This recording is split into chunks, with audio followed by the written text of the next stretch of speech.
সম্প্রদায়ের ভাইয়েরা, ছাত্রদল, যুবদল ও ইসলামিক অঙ্গ সংগঠনের নেতৃবৃন্দ, আসসালামু আলাইকুম। আমরা এই দেশটা বহুত ঝড় ঝাপটার ভিতর দিয়া গত 15টা বছর অতিবাহিত হয়েছে।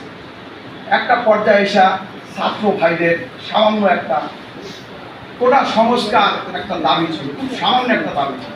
সেই দাবিটা থেকে পর্যায়ক্রমে ছাত্র ভাইরা এই দেশের এই অবৈধ প্রধানমন্ত্রীর কথা মতো তার উত্তেজিত হয়ে যায় এবং একটা অন্য পর্যায়ে চলে যায়। এটা আমরা সবাই এটা দেখছি এবং তাদের পাশে আমরা সবসময় তাদের পাশে থাকছি। কিভাবে তাদেরকে পাখির মতো, পশুর মতো গুলি করে মারছে, তাদের রক্তের বিনিময় আজকে আমরা দেশটা নতুন করে স্বাধীন হিসাবে পেয়েছি, নতুন বাংলাদেশি বলা চলে। যাই হোক, সেই সাথে সাথে আমরা আমাদের বিএনপির যত নেতা কর্মী, ছাত্রদল, যুবদল, স্বেচ্ছাসেবক দল সবাইকে নিয়ে আমরা মাঠের সাথে সাথে নামছি। নাইমে আমরা প্রতিটা যার এলাকায়, এখানে হেমায়তলা ছিল, স্বেচ্ছাসেবক আরও ছিল, ছাত্রদল ছিল, আমার এখানে আমি ছিলাম, আমার দলের আরও নেতা কর্মী ছিল। আমরা সাথে সাথে প্রথমত আমরা টার্গেট করছি এই যে আমাদের হিন্দু ভাইরা যারা আছে তাদের মন্দিরে যাতে কেউ আঘাত না। দ্বিতীয়ত আমরা চেষ্টা করছি মুসলমানরা যারা আছে মানে আওয়ামী লীগের তাদের বাড়ি ঘর, স্থাপনা, দোকানপাট এইখানে যাতে কেউ আঘাত না। আমরা এইগুলিকে প্রচুর চেষ্টা করছি এবং আপনারা দেখতে পারেন প্রশাসনের লোকজনে, আমি শামীম চৌধুরী মাদপুরচর থেকে শুরু করে মাদপুরচর, দত্তপাড়া, বন্দরখালা, আপনার গিয়া উদ্রাইল, শিবচর, চান্দুরচর, কাদিরপুর, কুতুবপুর, কাঁঠালবাড়ি প্রতিটা জায়গায় ঘুরছি। শুধু হিন্দু ভাইদের রক্ষার কথাই না, আমি আওয়ামী লীগ আলাদেরও দোকানপাট, বাড়িঘর রক্ষা করার জন্য আমাদের দেশ নায়ক তারেক রহমানের নির্দেশ অনুযায়ী আমি আমাদের দলের নেতাকর্মীদেরকে নিয়ে আমরা প্রতিটা জায়গায় ঘরে আমরা গিয়ে বলছি, যারা অত্যাচার করবে, যারা লুটপাট করতে আসবে তোমরা সাথে সাথে ধরবা, তাদেরকে বানবা, না পারলে আমাদেরকে খবর দেবা।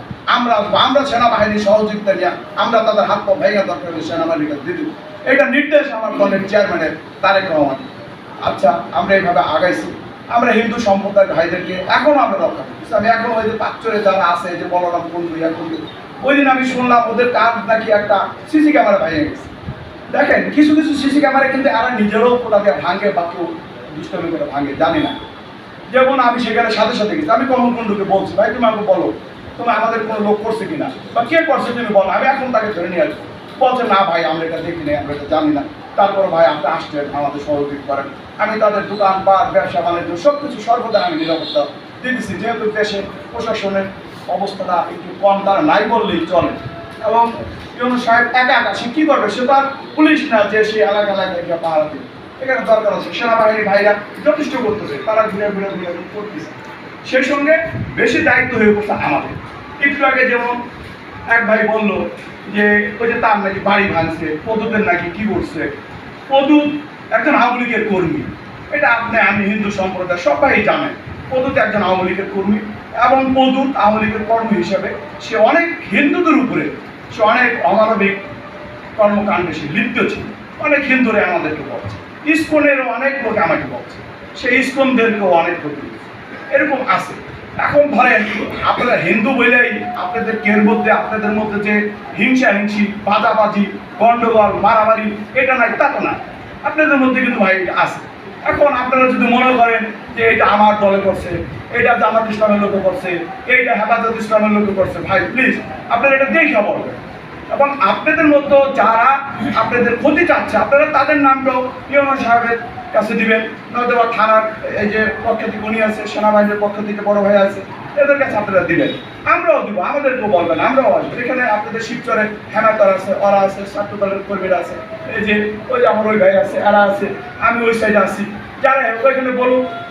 আপনার সবচাইতে বড় জিনিস দেখেন, বিএনপির আমলে কোনো হিন্দু ভাইরা বলতে পারবেন না যে কে জায়গা দখল করে নিয়ে গেছে, কে ঘর দখল করছে, কাউকে অত্যাচার করছে।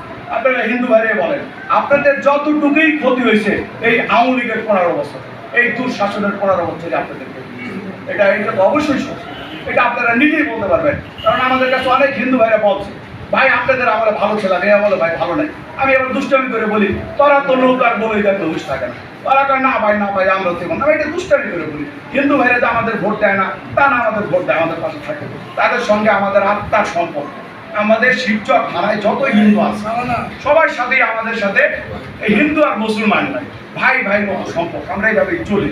আমাদের সম্পর্কে কেউ এরকম কোনো ক্লেম আমার মনে হয় বলতে পারবে না। যাই হোক, আমরা পর্যায়ক্রমে এইভাবে আগাচ্ছি। এবং আর একটা আমি শিবচর প্রশাসনকে আর একটা দেশটা আকর্ষণ করবো। শিবচরে 800-র উপরে সিসি ক্যামেরা লাগছে, হাটে, বাজারে, মন্দিরে। এই ক্যামেরাগুলি কোথায়? এই ক্যামেরাগুলির ফুটেজগুলি কি? এই ক্যামেরাগুলি লাগাইলো না শুধু নষ্টটা লাগাই দিয়ে আসলো, টাকাটা আত্মসাৎ করলো? তাইলে তো এইটা হইল না। এইটার জন্য দেখার জন্য আমি অনুরোধ করবো ইউনো সাহেবকে। আর আমরা এখনো আমাদের দলের নেতা জনাব তারেক রহমানের নির্দেশে আমরা প্রতিটা এলাকা এলাকায়, পাড়ায় পাড়ায়, মহল্লায় মহল্লায় ছাত্র দল, যুব দল, স্বেচ্ছাসেবক দল, কৃষক দল, মূল দল সবাইকে দিয়েই আমরা একসঙ্গে সম্মানভাবে আমরা প্রতি জায়গায় আমরা হিন্দু সম্প্রদায় ভাইদেরকে দেখার জন্য বলছি। এবং শুধু হিন্দু সম্প্রদায় না, আমরা আওয়ামী কালাদেরও বাড়ি ঘর পাহারা দিয়েছি। আমাকে কয়েক চেয়ারম্যানই ফোন দিছে, স্বামীন ভাই আমার বাড়িটা ভাঙতেছে। একজন ফোন দিছে ফজলু শান্ত মাস্টার, মানপুরচর গার্লস স্কুলের টিচার, সে হেডমাস্টার, ভাই আমার বাড়িটা ভাঙতেছে। আমি সাথে সাথে সেখানে লোক পাঠিয়েছি। লোক পাঠাতে দেখা গেল কি এই 15 বছর তারা যাদেরকে খাওয়াইয়া পড়াইয়া কাজকর্ম দিয়া, মনির চন্দ্রের লোক সেখানে কাজকর্ম দিয়া পাইলা রাখছে, তারা এই কাজগুলি করতেছে। আমি রাগারাগি করে সেখান থেকে তাদেরকে সরাইছি এবং সাথে সাথে আমি বলছি যে ভাই তোমাদের লোক, ভাই এটা তো ভাই আমাদের লোক না, ভাই তাহলে তুমি আমাদের কেন বললাম? না ভাই আপনাদের রক্ষা করতে বলছি, আমাদের লোক কি, আমরাই তাদের পারছি, তারাই ভাই আমাদের ক্ষতি করতেছে। শান্ত মাস্টার নিজে আমাকে বলছে এবং এরা প্রত্যেকেই ফোন দেয় এবং আমরা তাদেরকেও পাহারা দিতে বলি। তাদের প্রতি জনগণ ক্ষিপ্ত। ধরেন আমরা বিএনপির লোকজন একদিন যদি একটা মিছিল করছি, আমাদের পোলাপান 2 দিন বাড়ি থাকতে পারছে, তারা ধরছে, মারছে, এটা করছে। জনগণ ক্ষিপ্ত। অনেক জনগণের বাড়ি ঘর ভিটা মাটা বহুত কিছু এই স্যারের কাছে সম্ভবত বহুত লিস্ট আছে, এগুলি আছে। এই সমস্ত কারণে হয়তো জনগণ কিছু ক্ষিপ্ত আছে, আমরা সেটাও কন্ট্রোল করি। আমরা বলছি যে সবই আইনের আওতায় আসবে, সবারই বিচার হবে, সবে মাত্র দেশটা ছাত্র ভাইদের, হাজারো ছাত্র ছাত্রী ভাইদের রক্তের বিনিময়ে দেশটা নতুন করে স্বাধীন হচ্ছে। আপনারা ধৈর্য ধরেন, এখনো আমাদের দল ক্ষমতায় না, আমাদের দলের চেয়ারম্যানের নির্দেশ সবাইকে পাহারা দেবে। আমরা সবাই পাহারা দিই, ভবিষ্যতে দেখা যাবে কি হয়।